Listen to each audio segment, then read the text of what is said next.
እኔም ልጄ በአይኔ ውል ትይብኛለሽ። እንዴት አባት እንደምችል አላውቅም። አባቴ ይሻለኝ።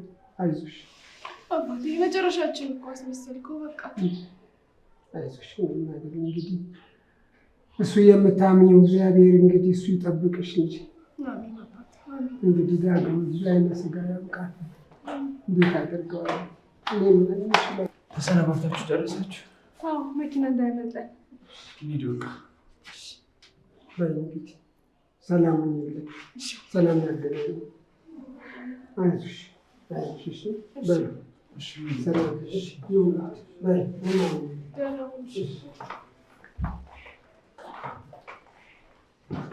ለሷ በጣም እየተጨነቁ ነው። አለናት አሳድገዋት እንደዚህ መሆኗ ለሷ ምንም አለማድረጋቸውም ትንሽ ራሳቸውን እየወቀሱ ነው። በዚህም እንግዲህ ያው ንብረቴ ባይዘረፍ ብሬ ባይዘረፍ ወደ ሀገሬ ነበር የምመለሰው እያሉ ብቻቸውን እየተብሰለሰሉ ነው።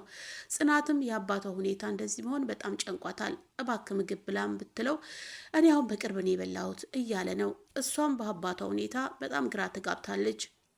በዚህም ሁኔታ እንግዲህ ለኪራ የተለየ ፊት እየሰጠችው ነው። ኪራም በዚህ ምክንያት በጣም ተጨንቋል። ምን ሆና ይሆን? ምን ተፈጥሮ ይሆን? እያለ ከናሆም ጋር እየተነጋገሩ ነው። ናሆምም እንግዲህ ጊዜ ስጣት፣ አባቷ ሁኔታ አባቷ መምጣቱ እንዲሁም ትምህርቷን መማሯ አለመቻሏ ሁሉን ነገር እያስጨነቃት ነው በማለትም እንግዲህ እያጽናናው ይገኛል። በነገራችን ላይ የኪራ አባት ተለውጠዋል። በጣም ቁጡ ብስጩ እየሆኑ ነው።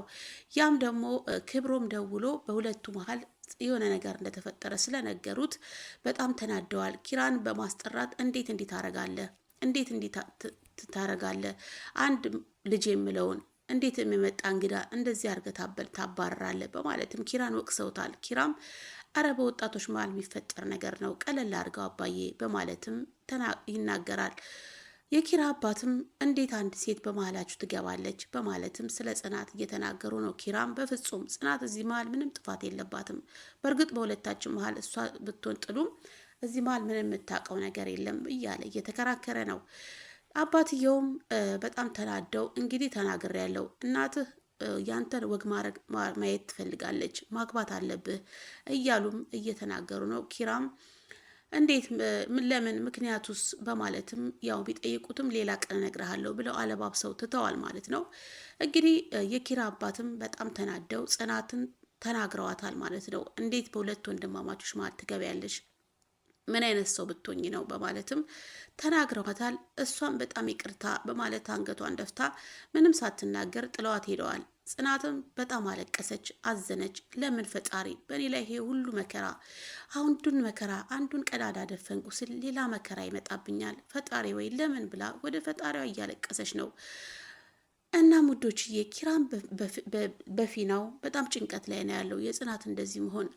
የኪራ አባትም በስተመጨረሻ ጽናትን አስጠርተው አንድ ውለታ እንድትውልላቸው ጠይቀዋታል። እንግዲህ ኪራ ማግባት አለበት በማለትም ነግረዋታል።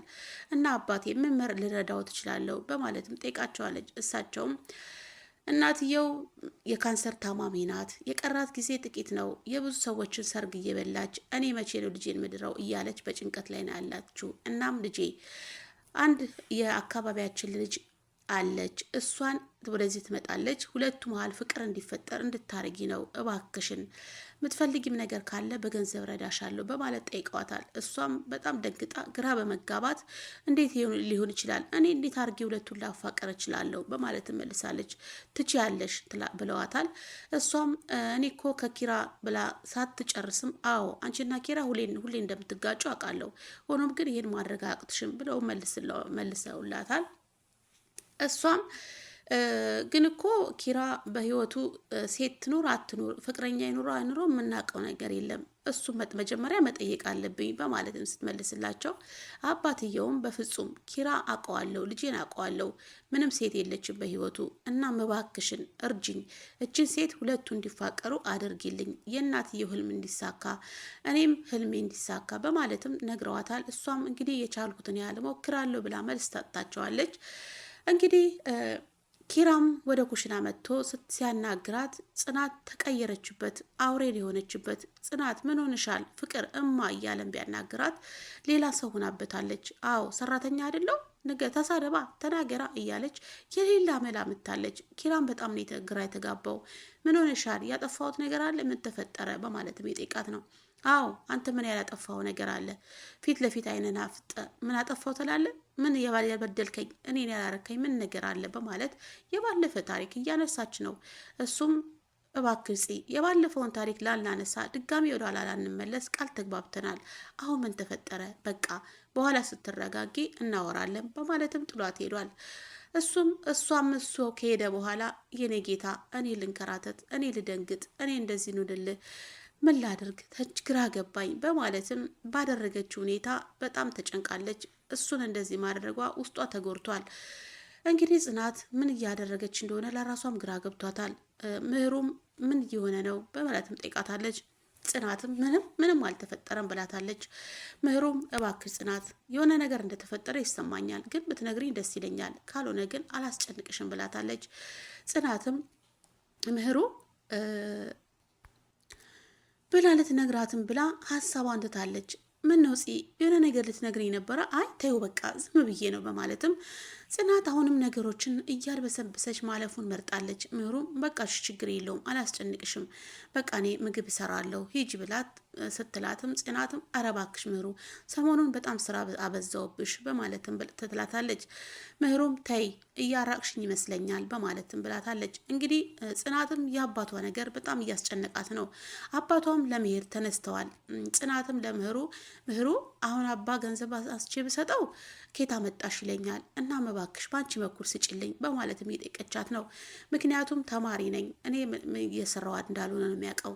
አሁን ብሩን ብሰጠው ኬታ መጣሽ ይላል። እባክሽ በአንቺ በኩል ብላትም ምህሩም ከሆነ እሺ ደስ ካለሽ እኔ እሰጣቸዋለሁ በማለትም እየተነጋገሩ ነው። እንግዲህ የጽናት አባትም ኪራን ወደ ጽናት ክፍል በማስጠራት ያለውን ነገር እየነገሩት ነው። እናም ኪራም እንዴ አባቴ ያስቀየምኖት ነገር አለ? አይጠፋነው ነገር አለ?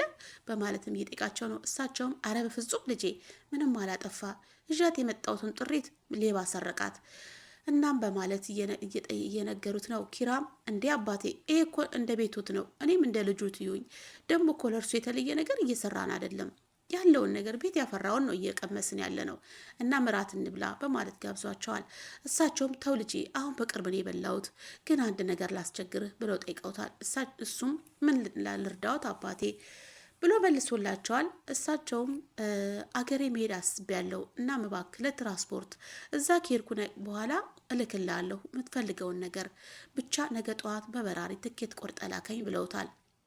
ኪራም እርሶ ካሉ እሺ በማለትም በሉ አሁን ራት እንብላ በማለት ወደ ራት ጋብዟቸዋል። እናም እንግዲህ የኪራ አባትም በሁኔታው በጣም እየገፉ ነው። ጽናት ላይም እንደምትፈልጊው አደርግልሻለሁ፣ ገንዘብ ከፈለግሽም ገንዘብ ሰጥሻለሁ፣ መቋቋሚያ አንቺ ብቻ ይሄንን አድርጊ ብለዋታል። እንግዲህ ኪራና ጽናትም በጣም መሀላቸው የሆነ ነገር ተጋርጧል። ኪራም ምን ሆና ነው እያለ እየተጨነቀ ነው። ጽናትም በሁኔታው ግራ ተጋብታለች።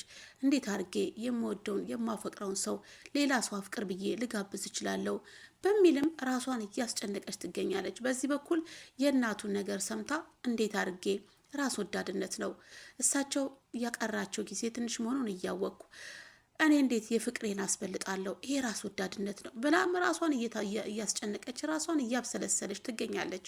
እና ሙዶችዬ ዛሬ አጠር አድርጌ ይዤላችሁ የቀረብኩት ይሄን ይመስላል። ሀሳብ አስተያየታችሁን በኮመንት ላይ ያስቀምጡልን። የኪራና የጽናት መጨረሻ ምን ይሆን? የምትመጣው ልጅስ ከኪራ ጋር ፍቅር ይጀምሩ ይሆን?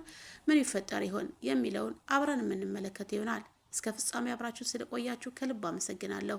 ላይክ እና ሰብስክራይብ አይለያችሁ። ቸርን ሰንብት።